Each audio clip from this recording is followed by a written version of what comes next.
Hello and welcome to Season of War. Ridge and I are here tonight to play another Age of Sigmar matchup. We have a special game tonight as this is a little bit of a holiday treat for the community as we're putting out an extra bat rep this week. Just a little holiday thanks for everyone who's been supporting and watching our channel so far. We really appreciate all the feedback and comments and reception that we've been getting. So just wanted to throw another bat rep out this week as a little thank you. And as normal, our premium members actually helped us decide on the matchup today. They did. I had committed to playing my Deepkin for this match with 4 sharks for the first time. So I was working hard getting those ready. So to face off, they chose your army tonight, both the army and build that you were going to play. Yep. So they wanted to see the big lizards out here today. Everybody wants to see the big dinos, apparently. Yeah, so our premium members chose for Ridge to play your Thunder Lizard list. Mm-hmm. So it's going to be an interesting matchup. Obviously, 2 armies that have some unique strengths, but good counterplay in this one. I think it'll be interesting. Could be, yeah. And I haven't really played, I've been playing Fangs of Sotek so much that I've been painting up my Basiladon, everything getting ready, so. A few more limitations, no teleport here today. Yes, many limitations, but many benefits as well. So we shall see. Yeah. As usual, most of the terrain here is from Printable Scenery. Again, our partners in bringing new terrain out here. Also want to say a big thank you to our premium members who have actually helped us hit our first membership goal, looking to get 2 new realms on the table. Voting for the new realm we're going to add, the second one, is actually going on right now in our kind of YouTube community page for our premium members. So if you want to have a say in kind of what new battlefields we're adding, definitely go check that out. And there's a few cool ones, I think, coming up. Many cool ones, yeah. We're also already nearing our second membership goal pretty quickly, thanks again to all the support from our premium team. And that next goal is going to help us invest in better audio equipment for the channel. Yeah, we're just using an external mic from one of the cameras right now, but investing in some good high-quality lav mics that won't burn out after 2 or 3 games like the last set. No Amazon. Yeah, exactly. So looking to get some good quality equipment to continue to make the bat reps bigger and better for you guys. So again, if you want to help support the channel, see these improvements, and really help direct where we're going with everything, check out the premium team membership, hit the join button below the video, and then I'll teach you a little more. Otherwise, the mission for today is Battle for the Pass in the Realm of Ghyran. So a pretty standard mission. Holding your own objective is worth 1 point. The opponent's is worth 4 points. The 2 middle ones are worth 2 points each. So story's big, obviously. 24-inch deployment, meaning we're 24 inches away at the start. And then Ghyran, not a super impactful realm for us. You'll get to cast Shield of Thorns if you want to, which is, D3 mortal wounds to anything that charges a unit. Just another cast for me, like we were saying with Croak. I don't have all of his bells and whistles, so being able to use his 4th spell will be actually nice. So we have that, and then terrain is healing, and the command ability is just the opportunity to cast Shield of Thorns. Don't think we're going to be using that one. Probably not. But with that, do you want to take me through your army today? Absolutely. So, like Jordan said, I'm running Thunder Lizards. Thanks to you guys. There were a few Skaven and a few Seraphon, but I'm super excited for it. So I have Santa Croak, a little Christmas theme to it. Before the points drop, the points increase. Let's see what he can do. He's still here spreading gifts. He's still spreading gifts, but it'll be interesting because I'm not bringing a Balewind and I'm not bringing the Ashleth Bear. So it'll be interesting, his CP generation alone, and he's obviously still amazing. So, so I have Croak, I have a Skink Chief on Stegadon, so he is going to be my general. He's going to have, I am running the battalion, so he's going to be the Prime War Beast, so that gives an extra attack to his mount melee. And then he has the artifact, the Cloak of Feathers, which is unbelievable. So it's +4 move, fly, and -1 to hit. So then I have a Skink Star Seer. He's going to have the other item, which is the Fusel of Conflagration. So I think it's just on a 4 or 5, it does a D3 mortals, and on a 6, it does D6 mortals to something within 12. So it could come up, but he's probably not going to be too close up. And then I have a Skink Star Priest. And then for battle line, I have 3 units of 10 Skinks with Bolt Spitters and Shields. And then I have a unit of 3 Salamanders. And then I have a 1 unit of Chameleon Skinks, just 5. And then a Bastillodon and a Stegadon. So yeah, I'm running the Thunderquake Temple Host. So that's going to have the Stegadon, the Bastillodon, the Skink Chief on Stegadon, the Salamanders. And that allows me to either be swift to run and shoot, or Savage to give +1 to their melee attacks. So pretty much one of the really good battalions in the Seraphon book. Not very many other are great. So then other than that, I have no on the spells, which is weird for me. No CP, I just have the one from my battalion. So and Thunder Lizard, so everything is going to have +1 to his jaw attacks, -1 damage, which is the very big one, and then a little bit of terrain stuff, which we don't usually play too much with, and no positive or negative to my bravery modification, which probably won't come up. Not going to come up. I don't do any bravery shenanigans in this list. But obviously the -1 damage is going to be a big story in this game. Yes. With Deepkin, I have a ton of 2 damage attacks between the Shark's Bites, my Morsar Dart on the charge, my Achillean King, my Leviathan, lots of 2 damage out there. So even all the bites on my Morsar Dart, those are D3. It's going to be 1 or 2, not 1 to 3 I didn't anymore. even think about that, actually. That's pretty big. That's big. But we're going to try and crack this big egg open today. I'm playing Dom Payne, so a big bonus here is I am going to be rerolling wounds against monsters. So that helps trying to mitigate the -1 damage, hopefully. But in my list, I'm running 3 units of Ishleyan defensive eels and 2 units of offensive Morsar Dart, one of them deployed off the board with my Soul Strider in the Ethersea so they can deep strike. Then again, I have my Leviathan, 1 unit of 3 Alopexes, which have the harpoons, and then a single Alopex who has the net launcher. Otherwise, my Achillean King has the Armor of the Sithé item, which is -1 to hit in combat, in conjunction with the -1 hit 3-inch aura from the mount trait. It's going to make him basically -2 to hit in combat, potentially with a 2-up save if he's in range of the turtle. Fun. The turtle I gave the reverberating carapace, which is the 15-inch aura instead of the 12, so just gives +3 inches to the void drums, which obviously also with all my defensive eels makes them super tanky. I'm on a 3-up, maybe a 2-up. At times save unrendable. So I think that's the best one. The carapace, -1 to hit on the turtle is nice, but buffing everything else is more important, and especially on a mission like this, I could sit my turtle in between 3 objectives and probably cover units on all of them. So that range obviously helps there. Then just off the board, also I have my Soul Strider, who has the Cloud of Midnight as my other item, because I do have the Achillean Core Battalion, which I actually used to run all the time competitively for better part of a year, pretty much up until the Seraphon book came out, and I needed to know a lot more MSU and try to spread things out. But it does put me down to a 3-drop, which is incredible. Obviously, really low drops lets me dictate a lot of games. So that's really nice in this build. And obviously here I'm going to get a little more utility out of the shark side of it, which is new. But that's it for my army. Do you want to take me through the auxiliaries you chose today? Yeah, so I actually took a few different ones than I normally do again. I took Seize Ground, so I'm going to pick just the middle. Obviously, just try to get close to that. And then I took Prize Possession on my Stagadon with the Cloak of Feathers. Just figure he's -1 to hit. I forgot to mention all my beasts have +2 wounds. That's one of the other Thunder Lizards thing. So little, hopefully he's going to survive. I can't take a lot of the ones I normally would take because I can't teleport. So. That's big.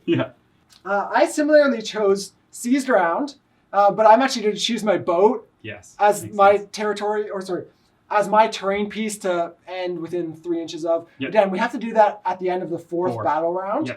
So just have to make sure, obviously, we're still alive and have stuff there. But I'm already nearly within 3 inches of this boat, so it shouldn't be too hard to do. This is a great one to pick when your territories don't go directly to the center of the board. Obviously, it lets me just be so close to it at the beginning. The second one I chose was Prey on the Weak. Obviously, you only have the 3 units of 10 Skinks as battle line. And just everyone loves to see Skinks die, so I thought that would be a good one today. In the current meta, I think everyone, usually 40 blocks, but even the screens, kill them. So being a 3-drop, I was lower drops than you in this matchup, so I'm going to have choice of how the game starts. And realistically, there's not much incentive for me to take first turn. I'm not really going to be able to keep you off the objectives, even if I move on to them. Again, I only have 3 models, easy enough for you to get a couple bodies on there. I would be able to start peppering down your Skinks with some shooting, which they're going to be your storing units, but it's going to be even easier if you have to move them up closer to me. So we will be going into top of round 1 with Seraphon going first here. Figured.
All right, yeah, so not the most exciting turn, but I pretty much only had one thing to kind of decide, going Swift or Savage. So if I went Swift, I could have ran and shoot. I did some measuring, and pretty much I knew I was going to have to shoot the defensive eels either way. So because they're in cover right now and the turtle, they're 2 up ignoring rend. So didn't really see the need to be, moving up like crazy just to get a couple shots off that you're probably going to save. Yeah. So I repositioned a little bit. I actually was able to, I rolled a 6 for their charge. So I was able to get both points. So I'm going to score 5 at the end of my turn. So that's essentially all I wanted to do. And then kind of, see who's going to get the priority turn 2. I kept both my staggies back just because you still have, it's only 3 more SAR, but still, some scary stuff that can get into your heroes and whatnot. Yeah, so I wanted to, if you're going to hit something, then at least the Stagedons, are more survivable.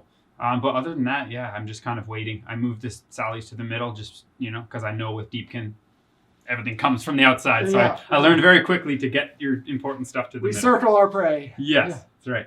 So, yeah. Cool. Well, then we're going to get into Deepkin turn 1 at the bottom of round 1. Yeah.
Alright, finishing up Deepkin turn 1. Obviously, had to move up and take all the objectives. So I did throw my defensive eels up, hitting your student units, clearing off those objectives. Now, you still have a few over there, but you are going to have to battle shock. Yeah. Actually, just want to roll Yeah, that I might now. as well. So I lost 5. They're actually 5 bravery. So you lose D6. Yeah, so at least all of them. Oh, wow, never mind. All of them are going to go.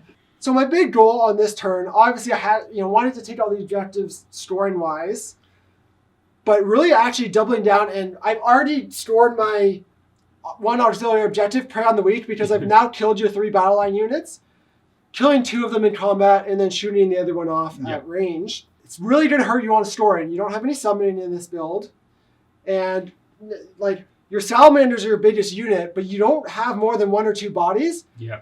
While you will be able to potentially clear off an objective and take it for a turn, it's very easy for me to take it back. Yes, even just with your MSU, not even many units, but still 3 compared to 1 big dino. So yeah. Exactly.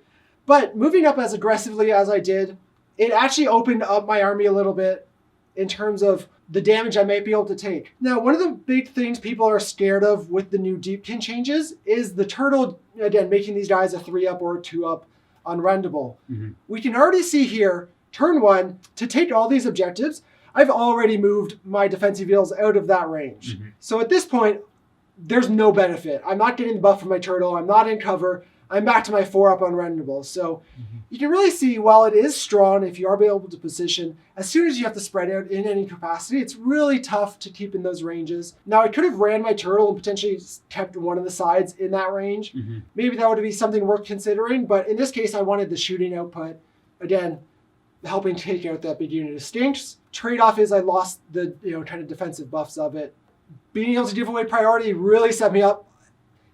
Even if I don't go into combat at all, I can really pin you in your own zone. That's why when you at first were contemplating going first, I was just thinking in my head like, oh, are you actually going to go first? Like, awesome. Yeah. But I know it's so rare that you want to go first just because of getting double turned.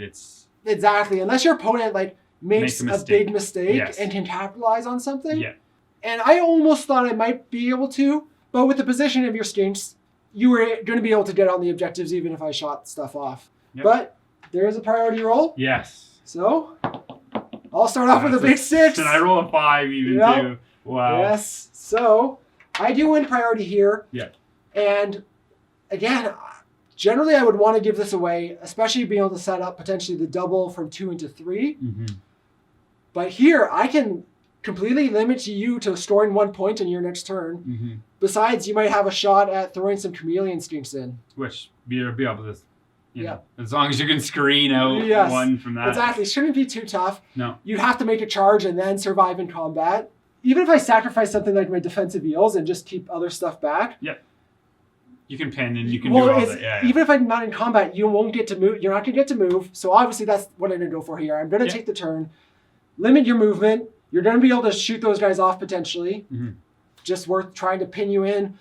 So we'll be going into top of round 2 with Deepkin going first. Yep.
All right, so taking the turn with Deepkin going into round 2. Again, just really taking board control here was the goal. Pushing up, I wanted to get the net shot off on the salamanders so I could tie them up in combat, which I am. So they didn't get to pile in. Now they're in combat, so you won't be able to move without retreating. But there's a good chance that you will be able to shoot these guys off and then potentially make a charge. So still you might get to get them in combat, but you're not moving them and you're tied up in your own zone, really. It was the main thing. So you'll be able to shoot a bunch there. And potentially with the double turn, you may have a good chance at actually taking a really big hit into my army. The big thing is just the movement and positioning. I'm willing to lose units. I'm willing to risk my stuff for the victory points, because obviously I'm scoring 5 here again. I think that's going to be it right there. It's literally just that being able to keep me in that zone is, even if I clear all this out, I'm not going to be able to. It's going to be hard. You won't score more than 1 point this turn. No. Unless there's something I missed or something. No, yeah. So it'll be a big advantage to me going into the next round, where I then am in attacking at the start of the combat phase. You have the chameleon instincts, so I did leave a couple of units back on different objectives, and this one I just have surrounded. So you will be able to start doing some stuff, but hopefully I am restricting you enough. I'm just hoping I actually didn't make a mistake with my pile-in. I am tagging you with 3, but the model I'm tagging you with is actually the wounded models. So that was bad positioning on my part. Actually having one of the unwounded ones so I could leave him there last would have been way smarter. I did not notice that until you just said that. I was already going to try to shoot and do damage in the hero phase to that unit so I can get the sallies out of there. But awesome play that I made going into there, tying that up. Like, that's super strong. But I may lose that guy now. Actually, good chance I will. I'm going to lose him in the hero phase. He's going to get arcane bolted and be one of the comet targets, probably. So I could always fail it, though. Who knows? So that was just a big mistake in terms of the positioning. Just leaving one of the guys without the wound on him is the entire difference, and then I'm still tying up those salamanders. Thank God, because I'm in a bad spot really right hurts. But I'm still in a strong place on the scoreboard and with positioning, so you'll have a tough battle ahead trying to take your objectives back. Yes, for sure. Looking forward to it. Yeah, for sure. With that, we'll be going into bottom of round 2 and Seraphon turn 2. Let's go.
Alrighty, so we are back. Finished my turn. A couple things happened. Some funny, crazy dice rolling.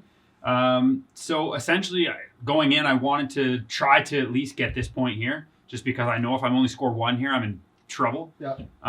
So I had somewhat of a plan going through. That mistake you made just by leaving that guy. Let the salamanders move because I was able to do I think my comet. I rolled 10 plus, but then I rolled a 1 for my units, so I picked that as my only unit. Did 3, so killed him. So yeah, effectively I could move my Sallies out. They shot and then charged the turtle. My Bastiladon I moved out. What I wanted to do was make the Bastiladon fly, and then give him the 3d6 charge from the Starseer, which would allow him to hop over top of this unit. All I needed to roll was a 9 on 3d6, which I failed with an 8, and then I re-rolled it to a 4. So I failed it both times. And then this guy here as well, I still had a CP, which I could have re-rolled his 8.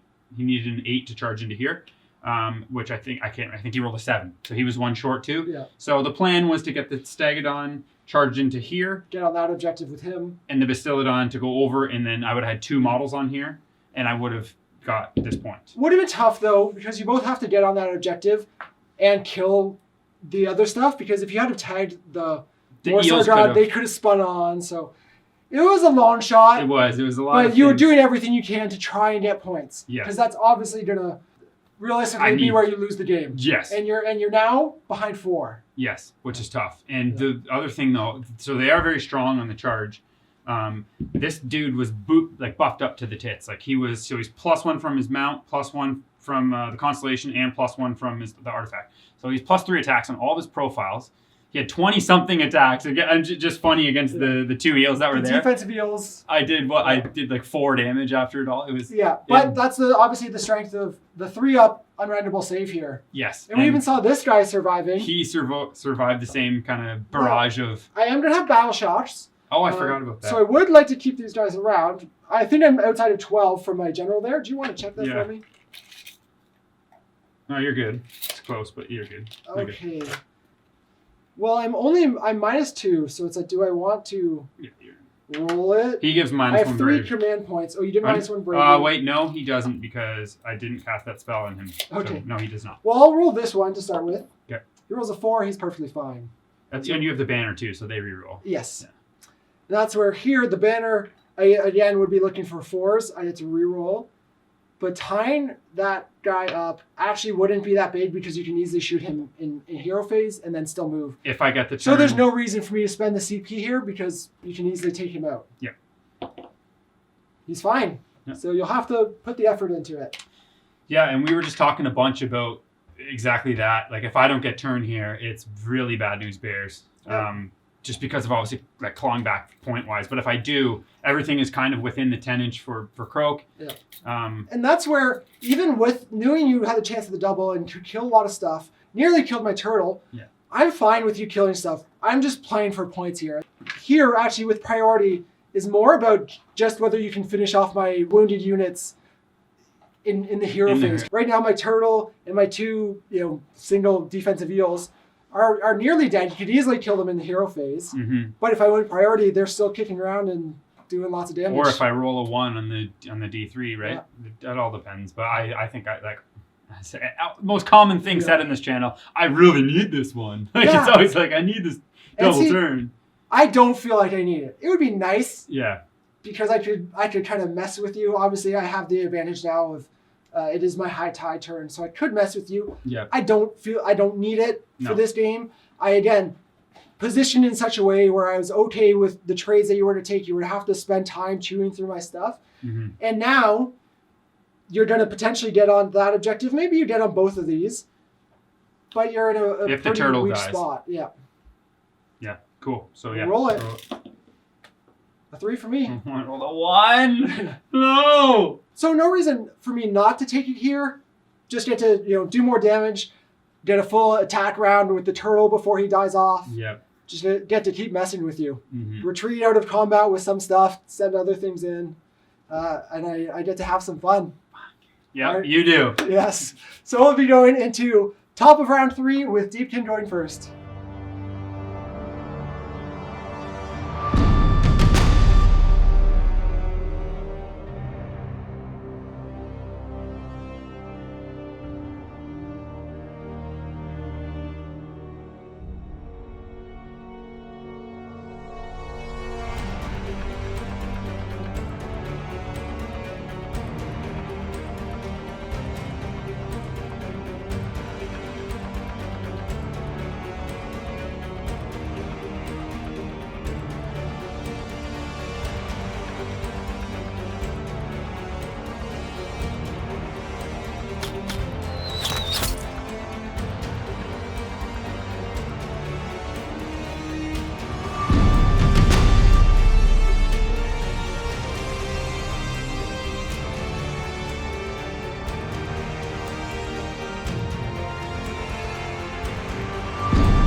All right, so big turn 3 for Deepkin.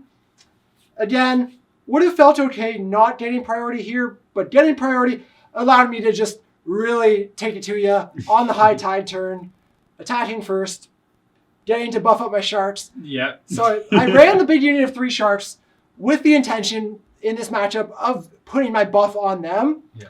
Now I'm not running Volturnos, I'm running the Achillean King, but this is a good example. I only think you really ever need the Achillean King's buff. Yeah. There's other reasons to take Volturnos, like his ignoring spells, +1 wound. He's never a bad pick, but I never feel like I need to give +1 attack to 3 units. Here I spent 4 command points, give my sharks +4 attacks, which basically made these 3 sharks equivalent to 6 sharks. Yeah.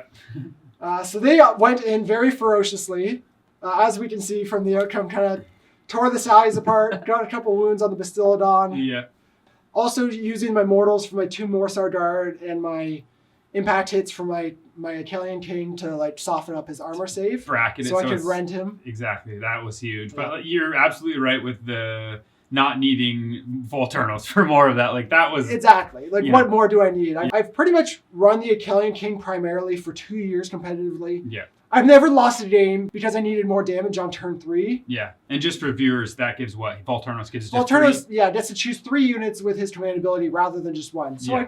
he could have buffed himself up. The eels. Or Maybe one I of the kill. units. Maybe I kill this guy, right? Yeah. It doesn't matter. No. I don't need to. It's Yeah. it's so overkill. Mhm. And 40 points is a big investment. You know, Yeah. with 40 points, I have to drop a unit of eels or I have to drop the Soul Strider. So And you can give them artifacts and yeah, for sure. yeah, exactly. So big trade-offs. Yeah, I still have the Cloud of Midnight item. Yeah. So even if you somehow got one of your heroes into him or something into you him, could pop it and yeah, he's still Yeah. surviving. You're not taking the objective, even if I only have 1 model on there against yours. Yeah. So yeah. Great utility, obviously. And we saw absolutely devastating turn 3 with your build here. Not being Starborn, it's super highlighted because you're not a very fast army here. Mhm. So it really let me kind of control position and all that. But especially this battle plan, just not being able to move, you getting the turn, but I think even more, obviously the priority, winning this priority and then the double, like, winning the priority definitely let me seal the deal. I still think I would have been in a really bad place, obviously, Again, because of the movement. But Playing for scoring, and that's what I was thinking first and foremost. That's where my decisions were made about scoring. yeah, I knew you could take the double turn, and I'm okay if you do. Mhm. I'm going to lose stuff, that's fine, but I'll still win the game on points. I Yeah. wasn't really worried about that. But if I do get lucky or if I do win priorities, I am obviously with the speed set up to really capitalize on it, Yeah. which we saw here. And really, this is probably the best I've actually been able to utilize a high tide in months. Yeah. For sure since the new book. It's often hard to utilize it because your opponents do know what you're doing, but yeah, just the fact that I had been able to restrict you, and like you said, this battle plan is hugely in my favor yes, against you. yeah, You're so slow comparatively. I took out all your battle line, all your cheap chaff round 1, so you couldn't be scoring with them. and I even rolled it. I rolled I think it was a 3. You rolled I the can't battle remember. plan. I rolled You- this stupid you- battle plan. you chose And you're it. like, yeah, if you want, like, if it's not good, then you can pick something else. I'm like, battle for the pass. Yeah. It's not bad, like, Yeah. absolute worst. But Yeah, it's rough. yeah. But Cool. with that, Seraphon, turn 3, we'll play out, this should be a quick turn, and Yeah. then potentially we'll break down the game after that. Yeah, sounds good. Well,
All right, we're back.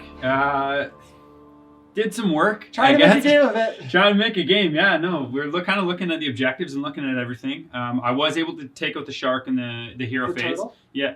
No, I'm calling your turtle the shark. Yes, I took out the turtle with a comet. So I got 1 unit and did 1 wound. That's all I needed to do to kill him.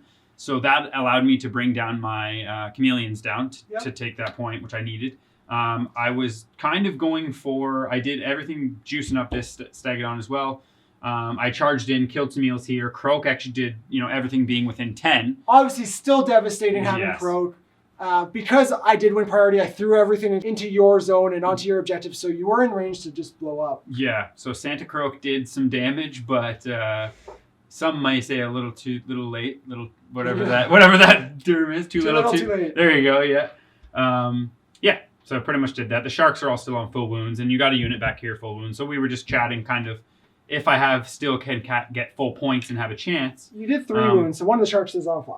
Okay, yeah. But it's still 21 wounds in there. Yeah. Kind of notable. The Skink Chief on Stegodon survived with 1 wound.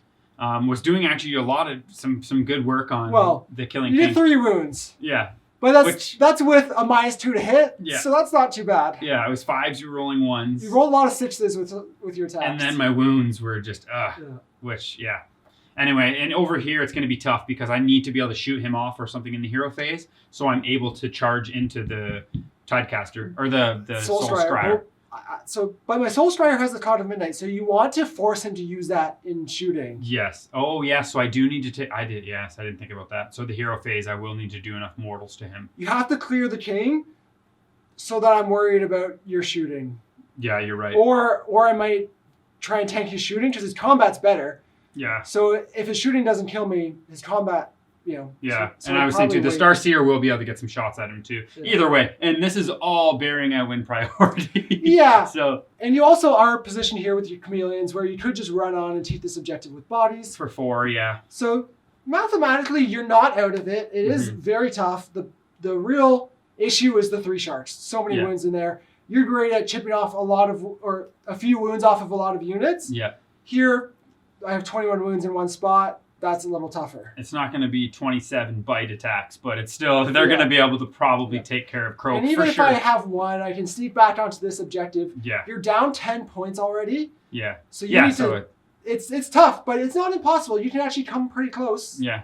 So I think it's worth seeing how it goes. And see if Croak can go off. Start with priority. Just got to win a priority. That's it. A 2. That's a rock. Get out of here, rocks. A 2. I win ties.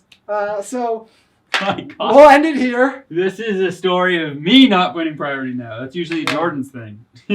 At this point, we could play it out. Yeah. I could do some stuff. Really, all I'm going to do, I hold that objective. Yep. I'm just going to move my 3 sharks on here. I could charge, I could shoot, I can do all this stuff, which there's no reason I wouldn't. Yeah. Doesn't matter. I store 4 points here. I can retreat my Achillean King. This is round 4. I have retreat and charge. Retreat my Achillean King. Come kill these chameleons. Potentially with the help of the Ishlean. Yeah. You're now tied on that objective with the Soul Scryer, who you can potentially take that one. But basically, I'm storing a full 9 here, and that seals the deal. The only thing I was going to say is we can maybe do your attacks here to see if you, because prize possession, if you can kill my Stegodon, which I think you'll probably be able to. So in this case, actually, I would be retreating out of that combat. Yeah. So I wouldn't be attacking him this round. Yeah. If I was really going to maximize it, I would probably do my shooting at that.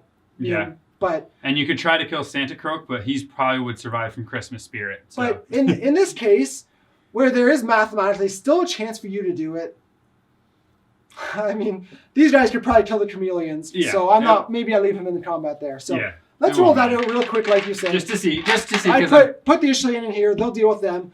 I can shoot back here at the chameleons and then charge. I don't need to charge there to get the points and do what I want to do there. And I'm not going to get seized ground clearly because that's. So we'll go. I would retreat out my king to charge back in. Yeah. Because I get. He has retreat and charge. Yeah. Retreat and charge, and obviously I'm better on the charge. Yeah. Soul Strider giving me +3. I can't fail that charge. Yep.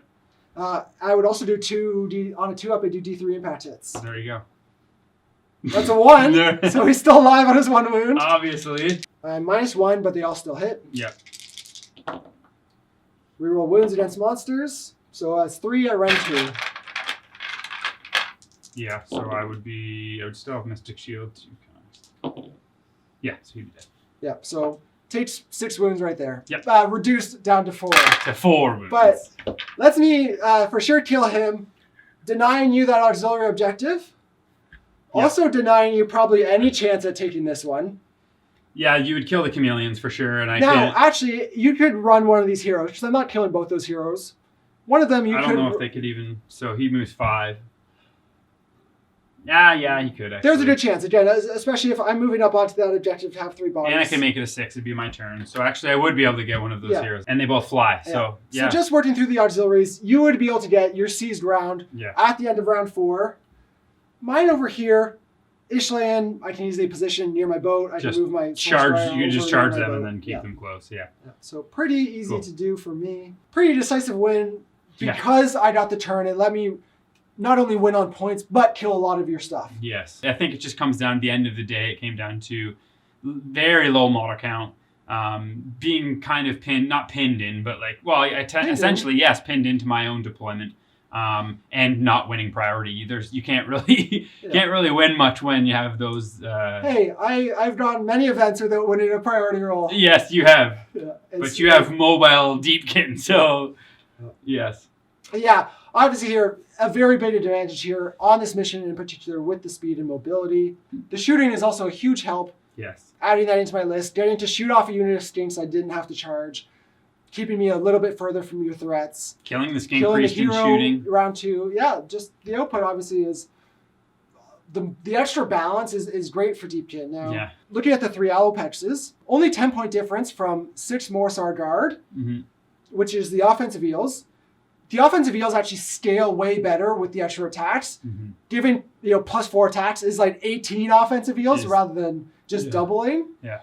But here they have the extra utility of the shooting is very impactful. And this is a good example of why I've said I really rate the harpoons over the net. Well, while the nets are still interesting, just getting to kill heroes and kill a chaff unit, kill a screen, before I'm into charging or something, that's huge. I like the mix that you had too. And I think as you were saying, you really like having that shooting, because that's one thing, even with Deepkin being so good against shooting and really good in the meta as well, I think having that little advantage of having some shooting to be able to kill my skink priest, to be able to kill, some Tzeentch heroes, some of the top meta guys, I think that having a bit of shooting is definitely a good thing for Deepkin, and having the book is, like that's... And as I said before, this is one of my old competitive lists.